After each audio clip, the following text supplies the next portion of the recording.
Hello, everybody. This is Chris with DC Time. Dean and Amy are helping a daughter move into a new home, and hoping that all goes smoothly. I think they're going to be down in Florida for a week. I checked in on Dean to see how it was going. He said it's no. He shows me a paint roller, and Amy's behind him on a ladder, and he says, "Well, it's no day at the beach."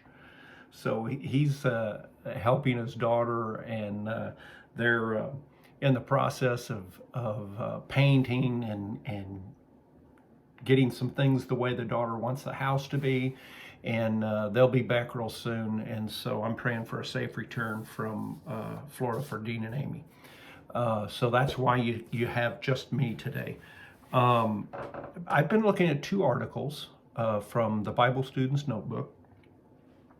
And the first one is called The First Eon by Edward H. Clayton. Very interesting article.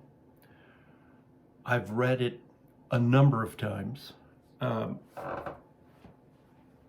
My comprehension is not always the greatest, so I reread paragraphs constantly for understanding, hoping to receive some realization about these important topics. This one was very interesting. This is all about the first eon, Genesis 1:1. And I'm telling you, it's a little bit hard for me to wrap my mind around everything that was going on. But this author, Mr. Clayton, has some very interesting points that I'd like to share with you. And then when Dean and I get back together, I want to go to the second article that I see correlation with about the present secret administration and the things that are going on during the present secret administration that revert back to the information we find in this article about the first eon. That's my scope, and that's my desire. So we'll see how it goes. The first eon, I want to read a few things that this man says so well that they have to be read. The first eon commenced in the primeval condition with no sin abroad.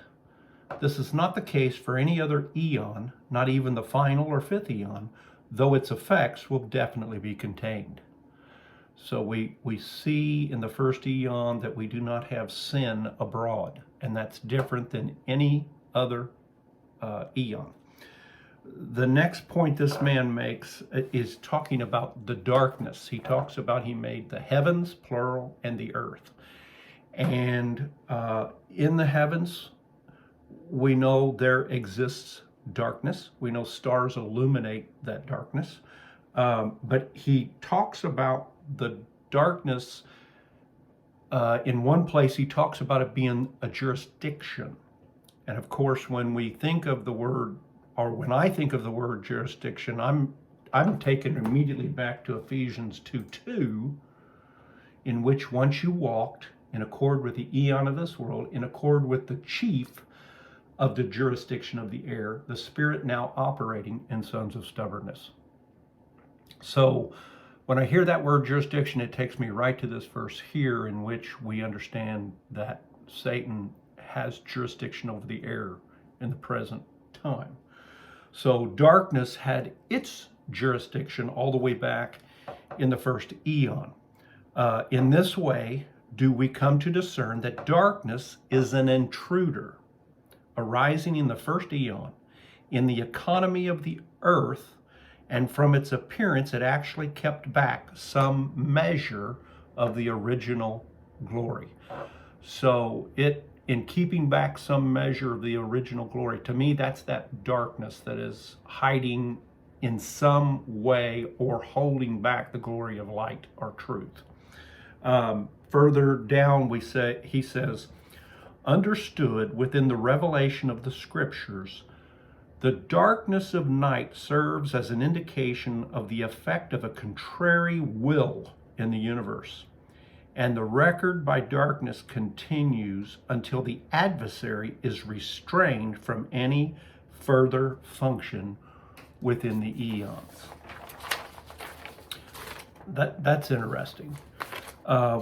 to go right straight to, he's introduced the adversary in this article, so I'm going to go to where he is talking specifically about him.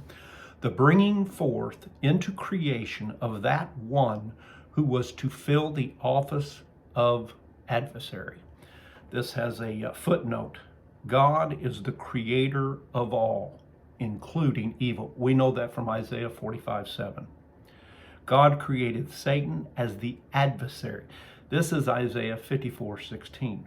Satan did not fall from a former condition into his current state, but was indeed so created. Okay, so he was a creation of God. What's interesting, I have shared Isaiah 45:7 and Isaiah 54:16 with people. And I get a lot of different responses about that. But one of the overall one is, they don't think God can be responsible for evil. And yet 45:7 tells us, I created light and I created darkness, I created good and I created evil. Isaiah 54:16, one of the versions says, I created the ruiner for harm. That's pretty self-explanatory. He created Satan for harm. That's a lot for us to take on. And when we are talking with others, that has been the pushback I get, that God can't look upon sin. He can't be in the presence of sin or evil, He can't be in the presence of evil. And yet we find Scripture being counter to that, that He is the father of evil, and it's purposeful. Oftentimes I find that people in the organization of religion have God and Satan sort of on an equal plane, and that they're both working out these plans counterintuitive to one another. There's a whole lot more peace for me when I recognize that Satan is under the supreme authority of Father, and he's only being allowed to do what he's doing because it works with the Father's plan. These are some paragraphs here that I thought were particularly interesting about this, and I'm sorry that I'm going to read these, but they're written in such a way I couldn't paraphrase them any better. That the earth cohered out of and through water, for its strata were laid down by means of water, as suggested by mention of the topsoil, Proverbs 8:26 in the Concordant version. There was no sea in that eon, the water having settled down below the earth's surface, and it was by means of the internal water that the first earth was deluged. From this came the submerged chaos of the second verse in Genesis 1. Assuredly, this event, which ruined the earth, was the point around which the adversary entered office. This was a signal counteraction arising out of the jurisdiction of darkness, one which seemingly destroyed the unity which creation had thus far displayed. So we have the disruption of unity. From the details, it becomes apparent that the celestials were dominant creatures in the first eon. Think about that. Those celestial offices termed thrones, lordships, sovereignties, and authorities. Sound familiar? That's from Colossians 1:16. Require us to understand that they were correlative subjects. Though to us they would be invisible, to the first eon belong the sovereignties, authorities, and world mights, which even in the current eon, and especially the present administration, aim to systematize all against God. That is a tremendously packed paragraph. At first, as soon as I see the systemization, again, I'm thinking of, let's see, which one is it? Is it 4:4?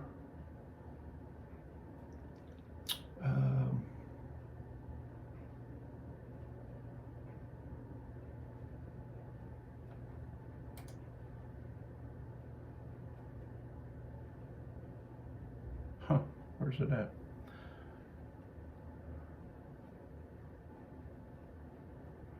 I know it's in, I'm sorry, it's Ephesians 4:14. That we by no means still be minors, surging hither and thither and being carried about by every wind of teaching, by human caprice, by craftiness, with a view to the systematizing of the deception. Okay, this is why we say we don't wrestle with flesh and blood. It is these lordships, these authorities, the sovereignties that are at work against harmony or unity or peace. Okay, and this is from the disruption of the world, the very first verse in Scripture. I think this is part of why I love Ephesians 1:11. In 1:11, in him, in whom our lot was cast also. Being designated beforehand according to the purpose of the one who's operating all in accord with the counsel of his will. Chosen back before this event. Really cool. The very last thing I'd like to leave you with, this is his closing paragraph, and it speaks to the abilities of the adversary. Our inquiry leads us to see of this first eon that one of its leading matters is the introduction of the jurisdiction of darkness. This is the fuller statement regarding the adversary. It is not a cursory matter, nor did it just occur, for the one who fills this office is characterized with genius, which is in line with the operation laid upon him. Created the ruiner for harm. Even Satan is purposeful, and he is merely a tool in the hand of Father.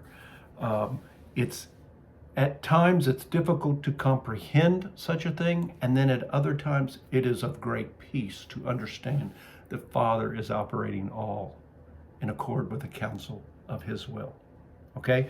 Now, I'm hoping that this information leads right into the next segment of this show that I'll do with Dino, and hopefully you'll see the correlation between the secret administration today and the very first eon.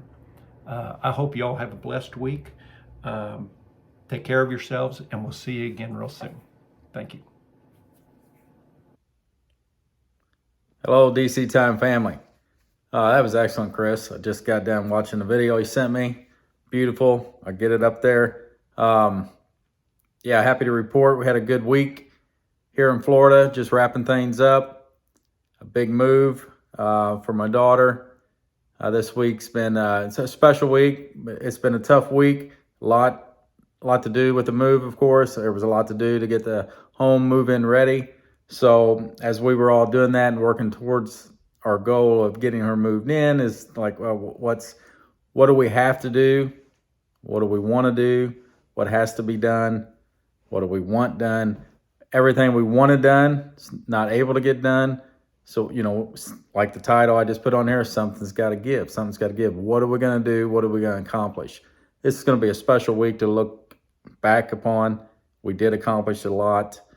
And man, this video I just watched here capped off this week. It was beautiful. I loved watching that. I appreciate you so much, Chris.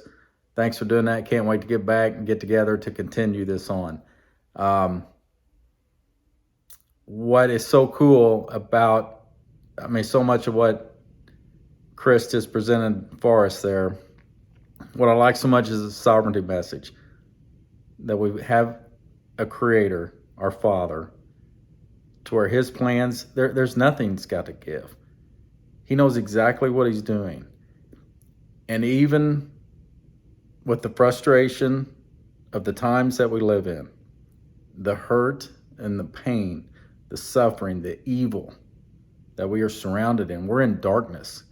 We cannot see, we barely see. Even that's all by design. That gives me great hope, great peace. It is a difficult message sometimes to get across, as Chris alluded to. But, oh man, when we know Father is here in control of everything, that gives me great hope, great peace, great expectation to where what eventually is going to give in the future is this evil, this sin. That's going to go away. That's what's beautiful. That's what's coming for us all. So it's all by design. It's all a plan. So I thank you for that, Chris. Yeah, like I said, can't wait to get back. We'll continue this on. Thanks to everybody out there listening. Love y'all. See you next week.